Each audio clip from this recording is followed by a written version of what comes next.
बिस्मिल्लाहिर्रहमानिर्रहीम। अस्सलाम वालेकुम। आज 28 जुलाई बरोज़ जुमेरात हम बात करेंगे परवेज़ इलाही जो कि नए वज़ीर आला हैं। आज वो ऐवान वज़ीर आला में पहुँचे हैं, वज़ीर आला ऑफ़िस में पहुँचे हैं और वहाँ आते ही जो ऐलान किया है, जो बड़ी इंक्वायरी का हुक्म दिया गया है, 25 मई के किरदारों के ख़िलाफ़ जो कार्रवाई शुरू की गई है, सानिया मॉडल टाउन केस के हवाले से जो बड़ी डेवलपमेंट सामने आई है और अवाम के रिलीफ़ के हवाले से ये पहला दिन था जिसमें ये बड़े फ़ैसले किए गए हैं, जिसमें शरीफ माफिया के ख़िलाफ़ कार्रवाइयाँ और अवाम को रिलीफ़। बड़ी अहम तफ़सीलात हैं जो मैं आपके साथ शेयर करने जा रहा हूँ। आप जानते हैं कि वज़ीर आला पंजाब का इलेक्शन होता है, उस इलेक्शन में परवेज़ इलाही को हरा के जो हमज़ा शहबाज है उसको गैर आइनी तौर पर और गैर कानूनी तौर पर वज़ीर आला बनवा दिया जाता है, जिसके बाद डिप्टी स्पीकर ख़ुद गुम हो जाते हैं, डिप्टी स्पीकर ख़ुद कहीं लापता हो जाते हैं। और आज भी पंजाब असम्बली का इजलास है और अदम एतमाद के हवाले से भी डिप्टी स्पीकर के ख़िलाफ़ अदम एतमाद के हवाले से भी बड़ी अहम चीज़ें हैं जो सामने आ रही हैं। तो मामला सिर्फ ये है कि मुस्लिम लीग नून की तो हवाइयाँ उड़ गई हैं। मुस्लिम लीग नून के सारे रहनुमा लाहौर छोड़ के इस्लामाबाद भाग गए हैं और अता तारड़ जैसे लोगों को भी वहाँ पर जो शहबाज शरीफ ने वफाकी वज़ीर का दर्जा देते हुए मुआविन ख़ुसूसी बनाया है। एक बात मैं आपको बता दूं, जो क्रिमिनल कार्रवाइयाँ होती हैं जो आज शुरू की गई हैं, जो आईजी पंजाब से रिपोर्ट तलब की गई है, ये इंक्वायरी या ये जो कार्रवाई है ये क्रिमिनल कार्रवाई है और जितने मुकदमात पाकिस्तान तहरीक इंसाफ के ख़िलाफ़ बनाए गए उसके भी तफसीलात तलब की गई हैं। तो जो इसमें किरदार इन्वॉल्व थे, अगर उनको ये लगता है कि वो मुआविन ख़ुसूसी बन के अपनी जान बचा लेंगे तो ये उनकी खाम ख्याली है। जब वज़ीर आज़म नहीं बच सकता, जब वज़ीर आज़म क्रिमिनल केसेस में मुलज़म होता है, करप्शन के केसेस में मुलज़म होता है, उसको पेश होना पड़ता है। जब वज़ीर दाखिला पर मंशियात के केसेस होते हैं उसको पेश होना पड़ता है। जब कोई आईजी पंजाब हो या चीफ सेक्रेटरी हो उसके ख़िलाफ़ कोई केसेस होते हैं वो अदालतों में पेश होते हैं। तो अगर तो अता तारड़ को ये लगता है कि वो वहाँ जाएंगे और बच जाएंगे तो ऐसी कोई बात नहीं है। ये क्रिमिनल जो कार्रवाई है इससे कोई इस्तिस्ना हासिल नहीं होती और क्रिमिनल कार्रवाई में इस्तिस्ना सिर्फ सदर पाकिस्तान के ख़िलाफ़ अगर कोई कार्रवाई पहले से चल रही हो तो वो रुक जाती है जब तक वो सदारत के ओहदे पर बैठे। उनको एक प्रिविलेज हासिल है जो आरिफ अलवी ने प्रिविलेज नहीं ली थी और जो पीटीवी और पार्लियामेंट हमला केस है उसमें वो पेश हुए और पेश होकर उन्होंने ख़ुद को बरी करवा लिया मेरिट के ऊपर। लेकिन असल चीज़ ये है कि जो ये समझता है कि अगर वो चले गए हैं उनको कोई रिलीफ़ मिल जाएगा, ऐसी कोई हरगिज़ बात नहीं है। दूसरी तरफ जो मामला है वो ये है कि लाहौर में जो मामलात हैं और लाहौर हाई कोर्ट में एक डीजी एंटी करप्शन के ख़िलाफ़ दरख्वास्त दी थी शेख रशीद ने और जस्टिस अमजद रफ़ीक साहब हैं, उनकी अदालत में समाअत हुई थी और उनको एंटी करप्शन का डीजी बनाया गया था। जो सानिया मॉडल टाउन का मरकज़ी मुलज़म है उसको डीजी बनाया गया था, जिसके ऊपर बड़े सवालात भी उठे थे और बड़ी चीज़ें भी सामने आई थी। तो उस पर अहम बात ये सामने आई है कि आज लाहौर हाई कोर्ट ने वो दरख्वास्त निपटा दी है। एंटी करप्शन ने और पंजाब हुकूमत ने अदालत में जवाब जमा करवा दिया है कि DG anti corruption Rana Abdul Jabbar को पंजाब हुकूमत ने वैसे ही फारिग कर दिया है क्योंकि वो सानिया मॉडल टाउन का मरकज़ी मुलज़म है, दहशतगर्दी अदालत का मुलज़म है, इस वजह से वो इस ओहदे पर नहीं बैठ सकता था, उसको फारिग कर दिया गया है। और एंटी करप्शन हुकाम की स्टेटमेंट पर और पंजाब हुकूमत की स्टेटमेंट पर जो दरख्वास्त थी शेख रशीद की उसको आज लाहौर हाई कोर्ट ने निपटा दिया है। दूसरी तरफ जो सानिया मॉडल टाउन का केस है, आप जानते हैं कि सानिया मॉडल टाउन का जो JIT असल केस अब JIT है, JIT case Lahore high court में पेंडिंग है और आप जानते हैं मैं आपको तफसीलन बताता रहा, एक एक दिन में दो हमने वीलॉग भी किए और समाअत होती थी 4-4 घंटे समाअत। अली ज़फ़र ने अपने जो वकील थे मज़लूमों के, अली ज़फ़र साहब ने अपनी जो आर्गूमेंट्स थे वो मुकम्मल कर लिए थे। आज़म नज़ीर तारड़ साहब जो इस वक्त वफाकी वज़ीर कानून हैं वो वकील थे शरीफ ख़ानदान के, उन्होंने भी अपने आर्गूमेंट्स मुकम्मल कर लिए थे और उसके बाद सिर्फ रीजॉइंडर देना था। जो अली ज़फ़र साहब ने आर्गूमेंट्स दिए थे उसका रीजॉइंडर देना था। और मैंने आपको बताया था कि सानिया मॉडल टाउन केस में जो जजेज़ हैं उन्होंने फ़ैसला लिखने की तैयारी भी शुरू कर दी है और उन्होंने बाकायदा नोट्स बनाने शुरू कर दिए हैं। लेकिन बदकिस्मती ये है कि बाद में ऐसा अचानक से कुछ हुआ कि कभी कोई ऑनरेबल जज अवेलेबल नहीं होता था, कभी जो शरीफ ख़ानदान का वकील है वो अवेलेबल नहीं होता था और जब भी चीफ जस्टिस अमीर भट्टी साहब केस को फिक्स करते थे कोई ना कोई ऐसी रीज़न बन जाती थी जिसकी वजह से केस फिर एडजर्न हो जाता था और फिर होते होते मार्च के बाद वो केस दोबारा फिक्स ही नहीं हुआ और उसके ऊपर दोबारा समाअत ही नहीं हुई। اب کیونکہ وہ کیس دوبارہ فکس نہیں ہوا، سماعت نہیں ہوئی، تو اب ایڈوکیٹ جنرل آفس کو وزیر اعلیٰ پرویز الہی کی طرف سے یہ حکم نامہ جاری کیا گیا ہے کہ لاہور ہائی کورٹ کی جو مینجمنٹ ہے ان سے درخواست کی جائے، ان سے ملاقات کی جائے، اور ثانیہ ماڈل ٹاؤن کا جو کیس ہے وہ رکا ہوا ہے، جو JIT ہے وہ رکی ہی ہوئی ہے۔ آپ جانتے ہیں کہ ڈاکٹر طاہر القادری صاحب کی بڑی ڈیٹیل بات ہوئی ہے، 20 سے 25 منٹ کی بات ہوئی ہے عمران خان صاحب کے ساتھ، اور وہاں چیزوں کو ڈسکس کیا گیا ہے۔ عمران خان سے جو گلہ تھا ان لوگوں کو، اور ان کا یہ کہنا تھا کہ عمران خان اپنے دور حکومت میں نہیں انصاف دلوا سکتے تھے، ایک بار ذکر تو کرتے، شیخ رشید وزیر داخلہ تھے، ایک بار تو کہہ دیتے کہ سانحہ یہاں ماڈل ٹاؤن کا انصاف ہوگا، انہوں نے نام لینا بھی چھوڑ دیا تھا، یا بتا دیتے کہ کہاں کیس رکا ہوا ہے،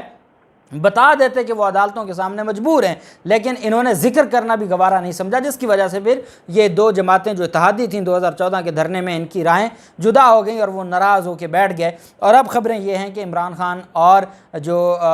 ہیں ڈاکٹر صاحب ہیں ان کی آپس میں کوئی بات ہوئی ہے اور معاملات ان کے اور بہتر ہے کہ جیسے مجلس وحدت المسلمین عمران خان کے ساتھ کھڑی ہے، سنی اتحاد کونسل عمران خان کے ساتھ کھڑی ہے، اور باقی جو اس طرح کی جماعتیں ہیں، جو جمعیت اہل حدیث ہے وہ عمران خان کے ساتھ کھڑی ہے، مولانا شیرانی گروپ عمران خان کے ساتھ کھڑا ہے، تو جتنی بھی سیاسی مذہبی جماعتیں ہیں یہ جب ایک پلڑے میں کھڑی ہوں گی تو آپ نے دیکھا ہے کہ تحریک لبیک پاکستان جو اپنے آپ کو یہ سمجھتے تھے کہ پنجاب میں ان کا بہت بڑا ووٹ بینک ہے، اس کا کتنا اثر پڑا کہ وہ ان کو وہ کہیں آپ کو نظر نہیں آتے تھے سوائے 1-2 سیٹوں کے۔ تو یہ چیزیں جو ضروری تھیں جو اب شروع کی گئی ہیں، تو اب ثانیہ ماڈل ٹاؤن کا جو JIT کا کیس ہے اس کو فکس کروایا جائے گا۔ سپریم کورٹ کے احکامات تھے JIT بنانے کے، سپریم کورٹ کے احکامات کی خلاف ورزی میں لاہور ہائی کورٹ نے اسٹے آرڈر جاری کیا تھا۔ سپریم کورٹ نے 3 ماہ کی ڈائریکشن دی تھی کہ 3 ماہ میں ڈیسائیڈ کیا جائے۔ فروری 2020 کی بات ہے جب یہاں پر JIT کے لیے 3 ماہ کی ڈائریکشن دی تھی لاہور ہائی کورٹ کو کہ آپ اپنا کیس جو ہے وہ ڈیسائیڈ کریں، آپ کے پاس جو کیس پڑا ہے اس کو ڈیسائیڈ کیا جائے، اور تقریباً 2 سال اور 2.5 سال ہو گئے ہیں اور آج تک لاہور ہائی کورٹ میں وہ 3 ماہ نہیں آئے کہ جس میں سپریم کورٹ کے احکامات پہ سٹے دیا جو JIT بنی تھی، اور سپریم کورٹ کے پھر احکامات تھے کہ 3 ماہ میں ڈیسائیڈ کریں، اور وہ آج تک نہیں ہوا، اور کیونکہ ہمارا جو نظام ہے اس میں کوئی پوچھنے والا نہیں ہوتا اور یہ چیزیں ایسی چلتی جا رہی ہیں۔ بہرحال ایک تو یہ ان کی طرف سے جو کارروائی شروع کی گئی ہے، دوسری طرف آج عمران خان خود لاہور آ رہے ہیں، اور ان کا جو لاہور کا وزٹ ہے اس میں جو کابینہ کے حوالے سے، اسپیکر کے حوالے سے، ڈپٹی اسپیکر کے حوالے سے کابینہ 25 ارکان پر مشتمل جو شروع میں کابینہ بنائی جائے گی، اور اس کے حوالے سے بھی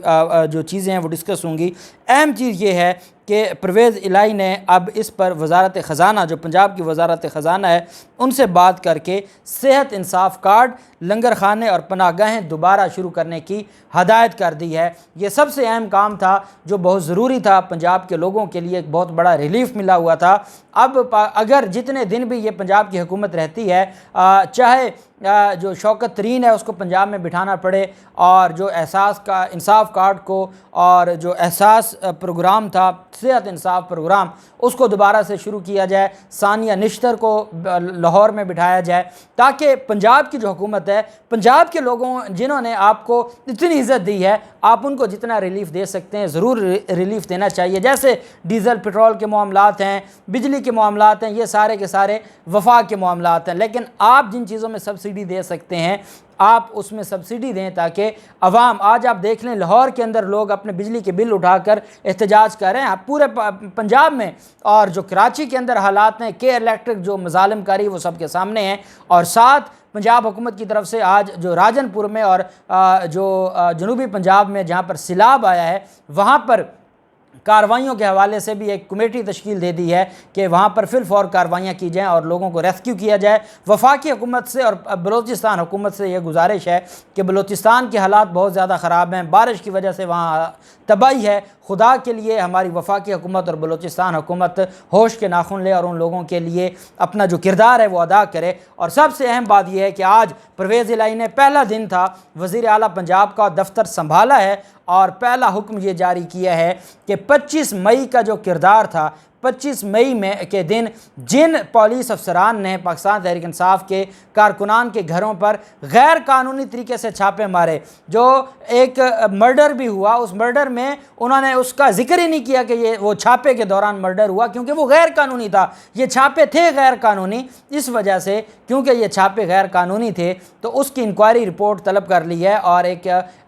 इंक्वायरी कमेटी बना दी है, और जिसको ये कहा है कि वो 2 दिन के अंदर अंदर इंक्वायरी रिपोर्ट वज़ीर आला को पेश करे कि कौन कौन से पुलिस अफसरान थे जो उस वक्त की जो पंजाब हुकूमत थी उसके गैर कानूनी अहकामात पर अमल दरामद करते हुए अब पंजाब के अवाम के जो बेसिक राइट थे उनके ऊपर उन्होंने हमला किया और उनके साथ ज़्यादती की, गिरफ्तारियां की। साथ वज़ीर आला पंजाब की तरफ से ये भी कहा गया है कि जो पाकिस्तान तहरीक इंसाफ के रहनुमाओं और कारकुनान के ख़िलाफ़ जो झूठे मुकदमात बनाए गए हैं उसकी तफसीलात भी तलब कर ली हैं और उस पर भी प्रोसिक्यूशन को हुक्म जारी किया गया है कि इन सारी चीज़ों को देखा जाए और केसेस को वापस लिया जाए, क्योंकि ये सियासी कारकुनान के ख़िलाफ़ जो केसेस हैं वो किसी भी सूरत में बर्दाश्त नहीं है। अब मैं आपको बताऊं कि चाहे वो DIG ऑपरेशंस हों जो उस वक्त बड़े एक्टिव आपको नज़र आते थे सुहेल, और जो उस दिन एक वीडियो भी जारी करते हैं कि ये जो पंजाब का अमन ख़राब करने की हम कोशिश नहीं देंगे, और पूरे पाकिस्तान को हम कहते हैं कि आप, और पूरे पंजाब को ये कहते हैं कि आप घरों से ना निकलें और आप पुरअमन तरीके से अपने घरों में रहें, वो उसके खिलाफ कार्रवाई। हसन जो सियालकोट में DPO था उसके खिलाफ कार्रवाई, फैसलाबाद में जो पिस्टल निकाल के दिखाता है उसके खिलाफ कार्रवाई, ये सारे के सारे जो शरीफ माफिया है इनके खिलाफ कार्रवाई शुरू कर दी है। ये बहुत ज़रूरी था, और जैसे रात पूरा पंजाब और पूरा पाकिस्तान इमरान खान की जो कामयाबी उसके लिए बाहर निकल आया है, तो जिन लोगों ने इनके साथ ज़्यादतियाँ की हैं, साथ इमरान रियाज खान के ख़िलाफ़ जो मुकदमात थे उसका भी रिकॉर्ड तलब किया जाना चाहिए, वो मुकदमात भी खारिज होने चाहिए, और भी जितने सहाफ़ियों के ख़िलाफ़ अल्लाह पाक पाकिस्तान कामयाब नासिर हो। बहुत शुक्रिया। अल्लाह हाफ़िज़। पाकिस्तान ज़िंदाबाद।